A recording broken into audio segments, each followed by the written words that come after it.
Hello and welcome back, everybody. DL here, and in case if you can't already tell, I did upgrade my setup once again, so that's why my voice does sound a little bit different. But beyond that, so tomorrow we'll drop Legend Jaldabaoth. All right, a lot of people are. I don't know if excited is the right word for this, but it's definitely going to be something we are interested in seeing. I don't know if excited is the correct word with how Jaldabaoth currently is via like standard to master and stuff like that. But regardless, we want to see what the hell he does. But what I'll be doing is that I'll be going over options you guys can use for Legend Jaldabaoth, just in case if you guys do need a little bit more recommendation into certain units, and I'll even touch up on some dragons as well, because I do feel like I really should mention a few of them, especially now that we have seen what Legend Lilith is like and roughly how long it should take. So without further ado, hopefully you do end up enjoying this video, and hopefully all these tips will help you out for tomorrow. Now very quickly, as I prepare all this, I will be going for day 1 clear, but however, I will not be uploading Jaldabaoth stuff until the day after, because tomorrow Annalise Spiral will be happening, so I'll be going over that when it is live. Right? So just for a little bit of background knowledge right there. So immediately, Legend Jaldabaoth. What are some things to keep in mind? AoE. Right? AoE is a big thing Jaldabaoth will have, and because the wind phase is first, let us go over what wind has to offer. Alright? So obviously, we have Jaldaboath and his Mana Spiral that did very recently come out. He is very, very good. Alright? He's going to be an incredible DPS poison uptime option. He is I will say incredibly good again, but he's just very, very strong. Like, people seriously say he's on the site worthy because of how good he is. Just adds so much utility on top of just very, very good damage. So he is definitely someone to recommend. He's more single target though, so do bear that in mind. We then obviously have another Windsword option being Ranzel. He is also going to be a very, very strong option. He is 4 strike that will, one time correctly, you could get to good AoE numbers. So he could be an option. It's mainly his S1 that's just very, very good. He has come back a multiple amount of times, so a lot of people should, well, obviously for the more experienced players, I should say. So he should be able to be at least mana 67. I know I made him mana 67 decently recent. So he's probably someone I will probably try to use. Not sure yet, but he is another strong option. I'm going to mention Harl because one, he's a free to play option, but 2, all right, you are able to I feel like time his S1 counters very well because of how many enemies do appear on the field. A reflexive evasion shouldn't be terrible to have, but however, you will have to make sure that that's applied on the boss. But mainly also Demon Bane just makes him good. Just makes him really solid. So that would probably be why I'm even considering him. I'm not going to use him, but just if you need like something, feel free to. I don't know why I'm stuttering so bad. I apologize. I need to mention Jaldaboath. She's good, right? She is just damage, right? She has a Dispel off of S1. Wind res down. More damage based off of the amount of amps you have. She has defense. Just have some that does strength. You are able to punish off of reduced strength. You can pair this very, very well with Jaldaboath if necessary, but also she does reduce strength and defense off of her first skill, making her do more damage and also bonus skill damage. It is very, very strong damage, and also now it is strength co-op, but it's also dragon based, which is also very, very good. So overall, she's just a very, very strong option. I would recommend her. Might end up using her maybe as AI, but once again, I'm keeping in mind the AoE here. I'm keeping in mind the AoE. He does have some, but not really. Okay, I'm going to mention Victor here, just in case if you guys do not go for a day 1 clear.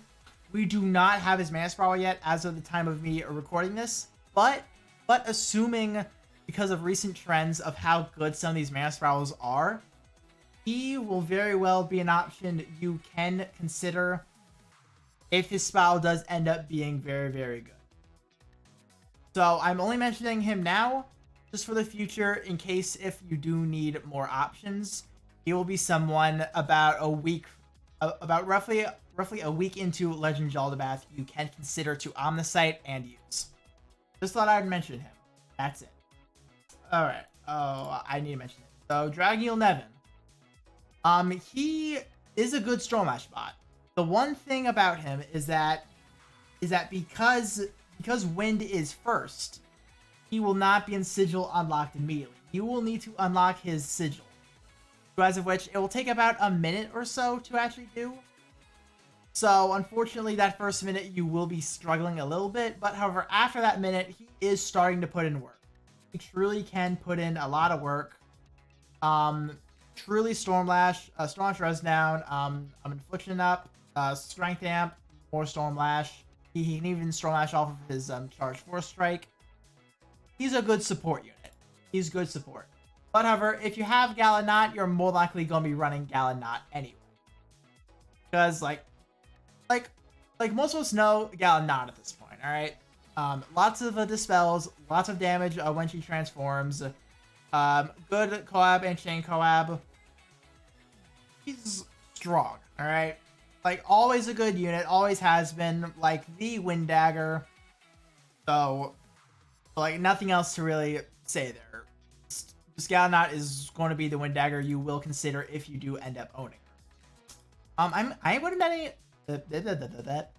am going to mention Wedding AoE, mainly because she also did get a Trials of the Mighty Spiral. She can do damage, right?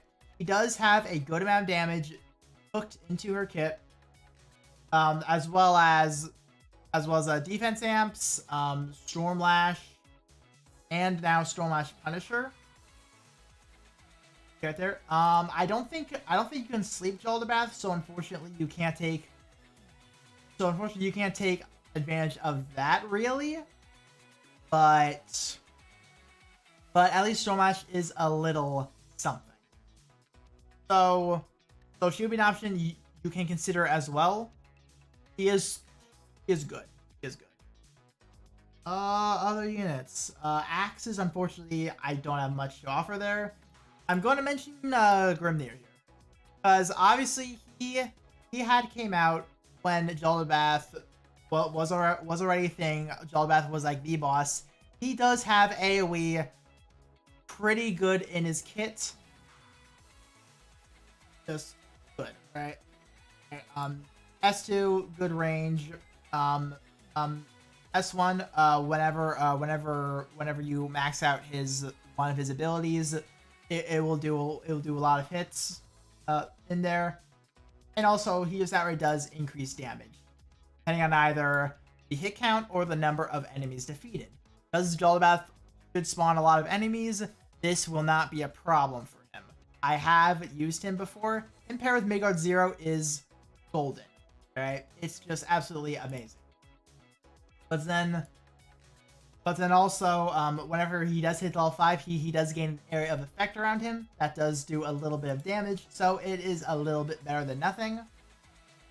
But no, he's honestly my guilty pleasure. I might try and use him, because he's just a very fun unit, in my opinion. He's very, very fun, but I can see why people might steer a little bit away from him. But hey, it's all about having fun at the end. I want to mention Kirsty, because I guess kind of similar to Galleaf, she has more poison utility, and well, she can get pretty strong, I would say. You do need to wait a little bit of of time though, because well you need to stack up grand strategies for like 30 seconds and not get knocked back, twice of which can manage just fine. But then also just poison punisher, poison and attack rate, like it's pretty solid. It's pretty solid. So she's an option just if you need a good poisoner, just in case. Nothing else really speaks out to me for bows, but when we move on here, we got Basilisk. All right. Unfortunately, similar issue as Dragalia Nevin, to as of where he will start in Sigil locked. You will not have access to his Sigil unlocked, but he has lots of AoE. He has lots of AoE in his kit. Alright. Like I don't need to talk too much about it. He's got built-in overdamage. Based off of hit combo, you can then reach Sigil unlocked quicker. But then I believe it's close. I believe those are the like bigger AoE ones. So as of which, once again, with all the enemies, you don't need to worry about close versus long quarters all that much. So you should be fine. You should be fine. But he is definitely going to be a really, really good option. I know a lot of people are more likely going to end up using him. He's probably going to be used on a lot of one-day clears. So definitely consider him if you do own him. Healers. I honestly have nothing to say about healers. It's honestly Former Noel, Akasha, or Lowen, whichever one you have built up. Those are all very viable options.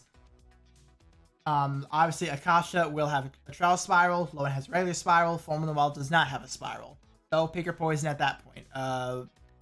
Would you want a poison resistance down, over damage and Storm Lash, or just HP up and a really good support? But then for guns, Cecile is obviously a decent enough option. Saiga could pair very well with Not, because he's a close range. Could pair very well. Full Joachim, he's shared skill, so I'm not going to mention him all that much. But Saiga could definitely be a solid option. So that's it for Wind Adventurers, but I do want to quickly talk about some Wind Dragons. Right? So Jaldaboath Volk is more than likely going to have some form of usage for the DPS portion, because of just how strong his DPS is. Just very, very good, and also a team strength amp. Like, he is going to be very good, especially if you do have Dragon Battery, aka Saiga and Galanot. He's going to be very good, very, very strong. Especially if you have both Poison and Storm Lash on the team, he's going to have maximum potential. Maximum potential. So definitely work up just so you do own him. Obviously, people are going to use a Gal Reborn Zephyr at the least as an AI dragon. It's like, it's Reborn, alright? They're always good. I need to say nothing else. Midgard Zero, I would probably consider as well, because obviously res down, map wide as well. Like this skill alone makes him incredibly worth it. Like a map wide AoE that does wind res down, this can just wipe. It's pretty much a map wipe. It's very strong. But then mostly flurries and a little bit of a survivability in there, just a little bit. But he's a very strong dragon, in my opinion, probably one of if not the best permanent pool dragons in the game. So him I would consider as well, and I will also Freya. I'm mentioning Freya because she's gonna be great on healers. Amazing on healers because HP and skill haste, very strong. But one thing I really want to mention is actually Zephyr, alright? Because when it comes to the calculations, show me the art, please. Thank you. Because when it comes to regular Zephyr, with his 5th Unbind, the calculations is that for the 3 minutes he does have Surge of Strength, he can rival his Reborn variant, but it's only for 3 minutes. So therefore, if your team is worked up enough, and you can clear it in about 3 to 4 minutes, he can be a good option. Alright? He can be a very strong option for you guys. So that's it for dragons now. So let's move back and honestly talk about Flame. Alright, so immediately I'm just going to go all the way down and talk about the probably what's going to gate Leonidas.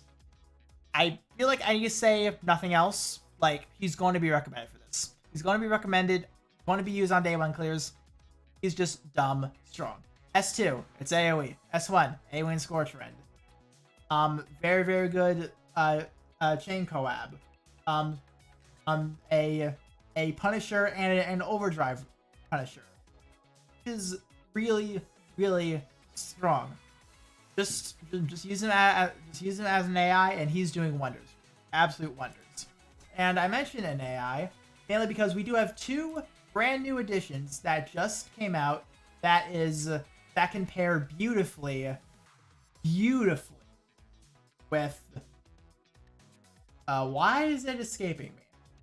With Leonidas. I don't know why my brain decided to disconnect right there, but we have Galakatov and Dragalia, 2 brand new adventurers that are more than likely going to be used for Legend Jaldaboath. Both have very good AoE.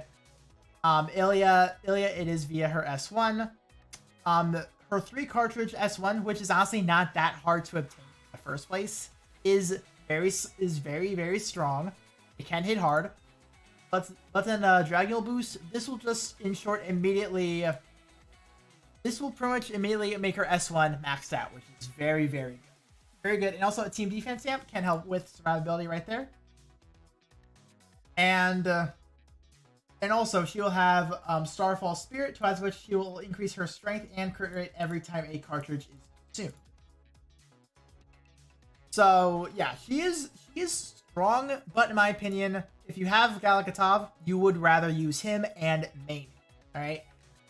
I used him. I do have footage. I have yet to upload that footage yet. That is going to be soon. Don't you worry about that. But he is actually an incredible, absolutely incredible. All right. So he starts off in axe form, and his S2 will immediately be charged. Right. This is a counter. Right. When you counter, you will immediately charge up your S1, to which you'll then swap into dual swords. Dual swords, that's where he gets fun. And also, when you immediately activate dual swords, his S1 and S2 in the dual sword variant are immediately charged. So the S1, it will just do single target damage, Scorch Rend. The S2 in dual sword variant, this is AoE. Right? This is AoE. What people do is that they S1 into S2, because that makes the S2 hit that much harder. It is a very, very good AoE. So this is going to be incredibly, incredibly strong. And also, he can keep dual sword form for about 45 seconds or so, to answer which by then, you will have Galamars charged. So then you can Dragon out, S1 again, rinse and repeat. So you pretty much stay in dual sword the entire fight. HP and defense. This makes everyone even more survivable. Very good. Does grant defense amps up to level 3. Very nice. He does gain a unique force strike, which is pretty much map wide as well. Once again, even more leaning toward the whole Legend Jaldi is probably going to be AoE. And also, he does have a unique standard attack in dual swords, which I will say is fun. Because of which, in dual swords, the 7th attack will power up his powered up S1 or S2 by 15% when it's used next. So he is really strong. He's very strong, very fun. People are going to use him. I'm going to use him. He is 100% going to be on my first clear, so do keep that in mind. So now just go back up and just cover a little bit other options. I know Naveed can tank a little bit and does have a Dispel, but I think we need a little bit more than that, but just thought I'd mention him just in case. I know Nobunaga is a pretty solid Dispeller, as well as just strength collab in general, so she might be considered. Or Armored Yahiko, but but I feel like Nobu will get a little bit more usage, but Armored Yahigo can still probably be used as well. Just consider it. Saramitsu Hide. She's burst damage, but she's solid. That's about it. She's okay. Galaxy. She is. I do know that she did have her spiral come back a few times at this point. She's also a solid option, especially when paired with Gallianitis because of her delayed standard attacks, just racking up hit count a lot. So she can be one to be considered as well. Her main thing is that Critical Frenzy unfortunately does not work, but however she does still get strength amps, so that is still very nice. Her main thing is that she'll do burn and Scorch Rend when she has her Mana Spiral. Obviously in Eden mode and out of Eden mode accordingly. So running a dual Punisher with Galaxy, that can be an option for you guys. Just if you want to do that. Kimono Elisan, I need to mention. Like, is just dumb. Right? She's incredibly strong. She strength 40% and wind resistance 15%, all under one unique buff. So it does work inside Nihility. Lasts quite a while, lasts 60 seconds, and you just give her more buff skill time, and she is absolutely making sure you will never run out of this. Very good. She can inflict Scorch Rend as well as lower their Scorch Rend resistance by 20%, making sure that you can consistently run a Scorch Rend Punisher. Combo equals crit rate. This is very good. Very good. Has full prep and also can have skill gauge fill rate. She's good. Alright, she is very good. She's going to be used. I'm going to use her. So definitely consider her if you do own her. Summer Alex might also be used as well, but she is like pure Scorch Rend bot. All right, she will lower Scorch Rend resistance. She also grant a strength amp as well. A little bit more Scorch Rend in hit. Combo time, that's always nice. She'll have chance of inflicting Scorch Rend up and duration up. It's very good. And also when you have a strength amp, you will increase both affliction and duration of Scorch Rend even further. Is pure Scorch Rend bot still a very solid unit, but in my opinion, Kimono Elisan, because she buffs you a little bit better than when it comes to Alex. That's my opinion. So that's my opinion. I don't think Yukata Clea will be used. She's definitely more support based and debuffing. So I'm gonna leave her alone. No one else for wands, unfortunately, but staffs, I do obviously want to mention the contenders for healers. So two immediately are Halloween Lowen and Yukata Cassandra. Yukata Cassandra for more offense based. Lowen is pure survivability. All right, I feel like I don't need to explain those two, but honestly, Lowen is limited with no spiral. Yukata Cassandra is general pool, but has a Trials of the Mighty Spiral. But however, you are also have, I'm Englishing correctly today, I swear. But you also have Valentine's Hildegard available as well, who is also in the general pool, but does not have a Trial Spiral. She has a general spiral. So those are options. She is very similar to regular Hildegard pre-spiral, as well as a little bit of debuffing and energy levels. So energy levels obviously will not apply. So it's mostly just general Hildegard pre-spiral, but she's still a solid healer, still solid. And obviously I did touch up on the gun units, but obviously I do want to mention Forrest here, all right? Because when it comes to Forrest, obviously because Flame is second, he will start in Sigil unlocked. So as of which, he will then have, he will have increased sand attacks, 4 strikes, Scorch Rend Punisher, skill gauge fill rate, He will also have dodging capabilities. He can also reduce Scorch Rend resistance even further, inflicting Scorch Rend. And I mentioned dodging already, but he is definitely going to be someone to consider for this as well. Once again, mainly for the fact that he will start in Sigil Unlocked, so therefore he starts sprinting immediately. He doesn't need build-up. So he will be someone to consider as well, just if you do own him. But me personally, Gallianice is about the only gun unit you need. You can run Dragalia and Gallianice as pure Dragon Battery, but I feel like that's a little bit much, depending on your choice of dragons. Which, speaking of that, we're going to move in here. You can consider Uriel, just if you do have Forest, but however, you obviously need to use those two together. But in the end, it's not that big of a deal. So, obviously, Reborn Agni, Reborn Dragon, very strong, very good.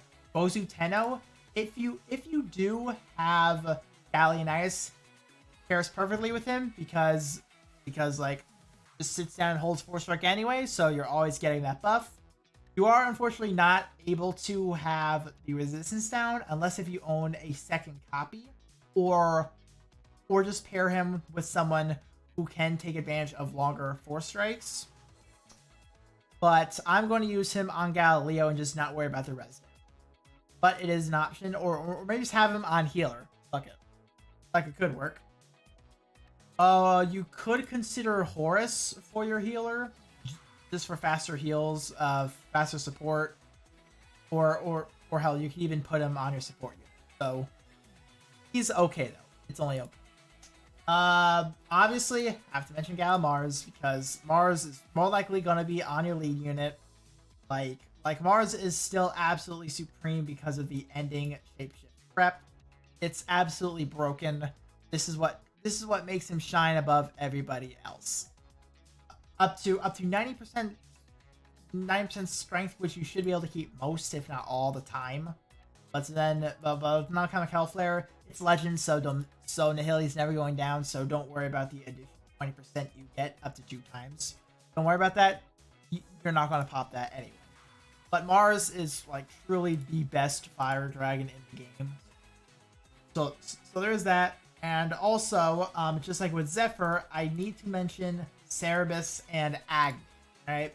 Both of these are 65% strength with surging strength of an additional 30%, making both of these match Reborn Agni for the first 3 minutes. So once again, if your DPS is high enough to us where you can clear phase 2 in roughly 3 minutes, 3 to 4 minutes, that's about the sweet spot. You can absolutely use one of, if not both of these, especially if you are lacking on good dragon options. Both of these are really, really good. But also, I do want to mention, just in case if you don't know Forest, I did forget to mention this when it came to the win portion, but the high dragons. Alright? Where's Brunhilde? Where's High Brunhilde on? Oh, there you are. Derp. Okay, so this will also apply to High Midgar as well. You can also run these on healers as well because they do have 40% HP. Still making them heal for a good bit, but also for 3 minutes they will have 80% strength. This is especially going to be good if you do end up running over damage in some way, shape, or form. Because with that over damage and 80% strength, you are going to start to hit quite a bit of numbers. Especially if you are considering running Akasha, as well as Yukata Cassandra, you don't even need to worry about bringing a shared skill that does overdamage. You can just bring a defense down, probably a like 3 or 4 cost Scorch Rend, and there you go. Maybe like a strength down potentially in order to increase survivability. Those are options you can most definitely have, all very, very good. So I would say that that's about it for my recommendations for units and dragons you can take into Legend Jaldaboath. Let me know what you guys are going to end up doing as well. I will most definitely keep an eye out for the day 1 clears, and I will be judging based off of what people do because I work very early in the morning, so I'm going to be looking anyway while I'm at work. So whatever at that point, I'll just kind of copy paste. but this should hopefully be clearable immediately. I just hope that they kind of remove the need for Leonidas AoE stuff, because that was a massive problem. But well, there's only one way to find that. So we'll just have to see when everything goes live. So once again, that's going to be it for this video. Hopefully you did enjoy, and I will see you all next time. I will see you all then. Bye.